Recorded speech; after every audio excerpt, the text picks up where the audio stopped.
तस्मै श्री गुरुवे नमः। तस्मै श्री गुरुवे नमः। तस्मै श्री गुरुवे नमः।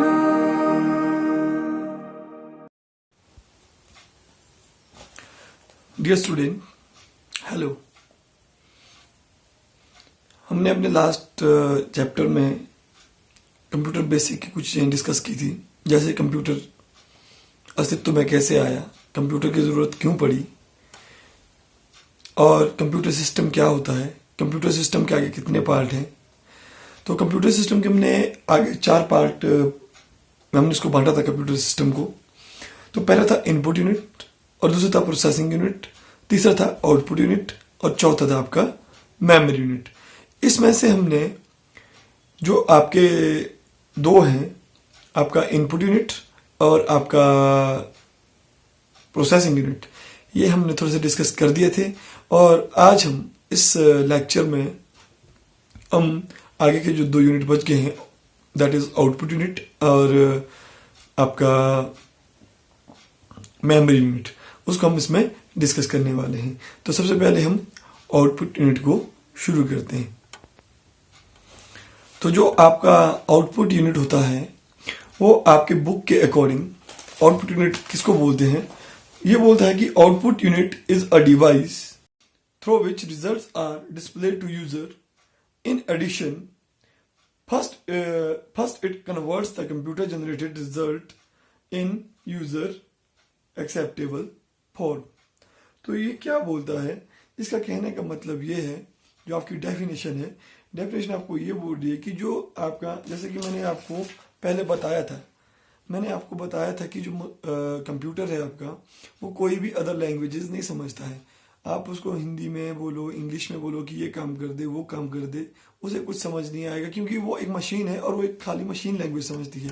तो मशीन लैंग्वेज, मैंने आपको बोला था कि मशीन लैंग्वेज क्या है, ये 0 और 1 की फॉर्म में एक एल्गोरिथमिक फॉर्म है, 0 और 1 की। इसी को मतलब ये 0, 1 ऑन ऑफ सर्किट में इन चीज़ों को ये समझता है।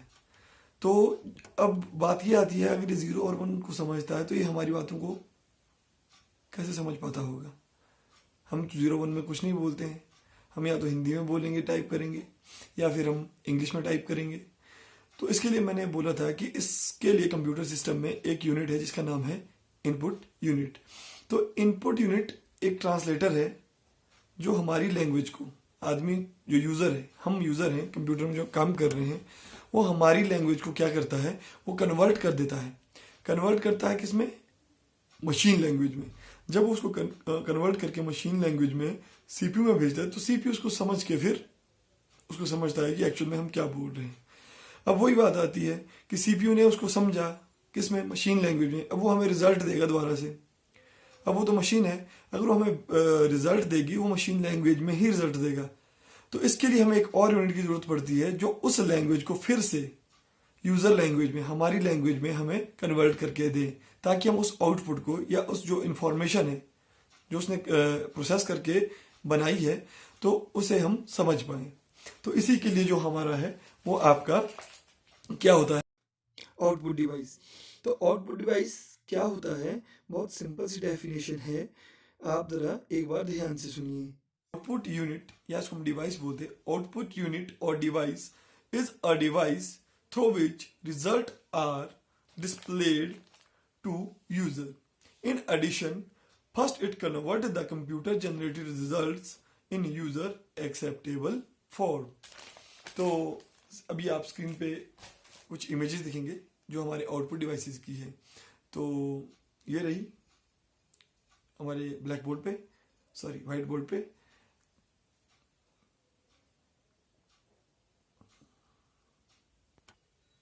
इन इमेजों में कुछ आउटपुट डिवाइसेस दिखाए गए हैं, जिसमें है आपका प्लॉटर, मॉनिटर, प्रिंटर, स्पीकर और एलसीडी प्रोजेक्टर। ये सभी क्या काम करते हैं? ये सभी जो कंप्यूटर में प्रोसेसिंग, जो प्रोसेस्ड वर्क होता है मशीन लैंग्वेज में, उसको हमें हमारी एक्सेप्टेबल फॉर्म में, जो हमें समझ आती है, उसमें कन्वर्ट करके ये हमें दिखाते हैं। सपोज अगर मैं राम का एग्जांपल ले रहा था जब हमने इनपुट डिवाइस डिस्कस किया था, अगर आपको याद है, तो यहाँ पर भी मैं वही एग्जांपल लेता हूँ। मैंने राम इनपुट दी है कंप्यूटर को कि मुझे राम प्रिंट निकालना है किसी कागज पे लिख के। तो मैं कहाँ से करता हूँ? मैं इनपुट डिवाइस, कौन से इनपुट डिवाइस को? कीबोर्ड को यूज करते हुए टाइप करता हूँ RAM। अब वो कंप्यूटर का कीबोर्ड कहाँ पे आपका अटैच होता है? CPU में। तो जो मैंने वहां पे टाइप किया वो बटन खाली मुझे समझने के लिए कि ये R है, ये A है, ये M है, लेकिन उसके नीचे छोटे छोटे आपके प्रोसेसर बने रहते हैं जो क्या करते हैं। तो वो जो प्रोसेसर होते हैं वो क्या करते हैं, जैसे हमने R को प्रेस किया, मतलब हमने एक इलेक्ट्रिक स्विच का बटन प्रेस किया है, उस बटन के नीचे जो प्रोसेसर होगा, मिनी प्रोसेसर लगे होंगे, माइक्रो प्रोसेसर लगे होंगे, वो क्या करते हैं, वो उसको एक 0 और 1 की एक एल्गोरिथम में चेंज कर देते हैं। जैसे ही उस करंट के फ्लो को, मतलब जो आपका ऑन और ऑफ की पोजीशन में है, CPU रीड करता है, तो CPU में जो प्रोसेसर होता है मेन, वो समझ आता है कि मुझे स्क्रीन पे क्या टाइप करना है या क्या दिखाना है मुझे। तो इस तरह से हम जो भी हर क्लिक करते हैं, हर बटन दबाते हैं, उसके लिए एक अलग से एल्गोरिथम सेट रहती है। ठीक है, जैसे कि सपोज हम देखते हैं जो हमने पहले से अब हमारे आसपास में परिवार में है, अगर मेरे परिवार में सीता, गीता, अनीता, ठीक है, रमा, ये लोग रहते हैं। जैसे मैं आवाज मारता हूँ रमा, तो रमा ही सुनेगी, क्योंकि हमने प्री डिफाइंड किया है कि आप रमा हो। उसी तरह से उसमें भी, कंप्यूटर में भी, जो हर क्लिक है, हर क्लिक को मशीन लैंग्वेज में पहले से ही वो प्रोसेसर में कोडिक फॉर्म में कन्वर्ट कर दिया गया है।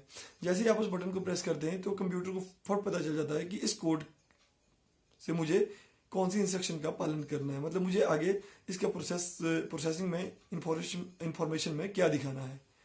तो इस तरह से ये हमारा इनपुट यूनिट काम करता है। तो आउटपुट का भी सेम उसका इनपुट का उल्टा है।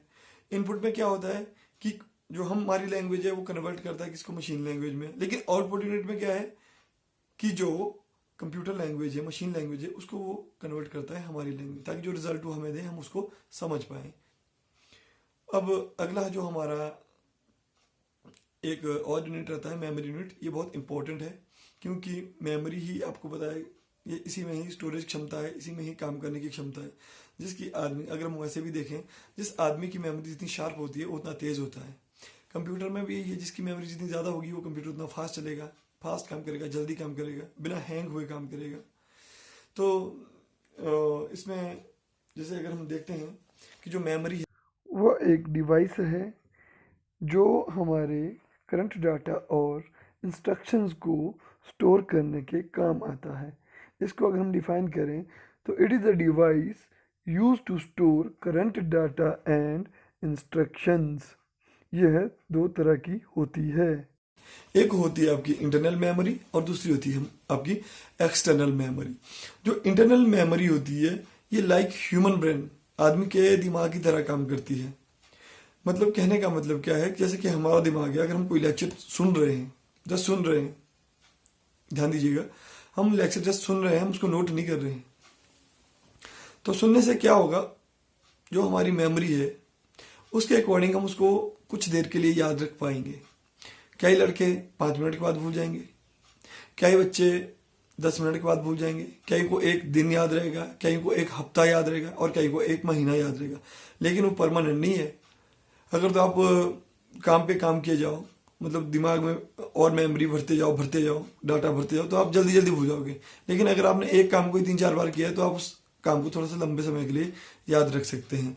तो जो इंटरनल मेमोरी है ये भी जस्ट आपके जो हमारी ह्यूमन बीइंग की मेमोरीज होती हैं उसी तरह काम करती है, मतलब शॉर्ट टर्म के लिए। जब तक आपके कंप्यूटर में लाइट है, जो आपने टाइप किया हुआ है, सपोज आप किसी प्रोग्राम पे MS वर्ड पे ही काम करें सपोज, ठीक है, तो आपने टाइप किया हुआ है कुछ, अभी आपने वो सेव नहीं किया, ठीक है। अब तो थोड़ा सा टेक्नोलॉजी में थोड़ा सा ऑटो सेव का आता है, लेकिन उसमें भी आप अगर ऑटो सेव पे जैसे लाइट आएगी तो ऑटो सेव पे अगर क्लिक नहीं करोगे तो वो आपका लॉस हो जाता है डाटा। ठीक है, तो लेकिन जो पुराना था उसमें तो बिल्कुल अगर एक बार लाइट चली गई, जो आपने काम किया है, यदि आपने वो सेव नहीं किया तो लॉस हो जाता था। तो इसीलिए ये बोलता है कि जो हमारी इंटरनल मेमोरी है वो ह्यूमन बीइंग की मेमोरी की तरह है, कि शॉर्ट टर्म मेमोरी है। जब तक मतलब आपकी लाइट रहती है, जब तक कंप्यूटर ऑन रहता है, तब तक चालू रहती है। और इसके भी आगे दो पार्ट है, एक आपका रैम और दूसरा है आपका रोम। तो रैम का जो फुल फॉर्म है वो है रैंडम एक्सेस मेमोरी, और जो रोम की फुल फॉर्म है वो है रीड ओनली मेमोरी। तो जो रैंडम एक्सेस मेमोरी है, जो रैम है, ये कब काम करती है? अगर हम किसी प्रोग्राम में कोई काम कर रहे हैं, और इसको हम रीडेबल और राइटेबल मेमोरी है, इसको हम रीड भी कर सकते हैं, और अगर दोबारा से कुछ मिस्टेक होगी उसको डिलीट करके हम दोबारा से लिख भी सकते हैं। ठीक है, तो जो भी आप कंप्यूटर में काम कर रहे होते हैं वो उस टाइम, जब तक आपने वो सेव नहीं किया, तो उस टाइम तक वो कहाँ होता है, वो आपके रैम में स्टोर हो रहा होता है। रैम उसको प्रोसेस कर रही होती है। तो जो रोम है, रोम आपकी रीड ओनली मेमोरी है, इसको आप खाली पढ़ सकते हैं।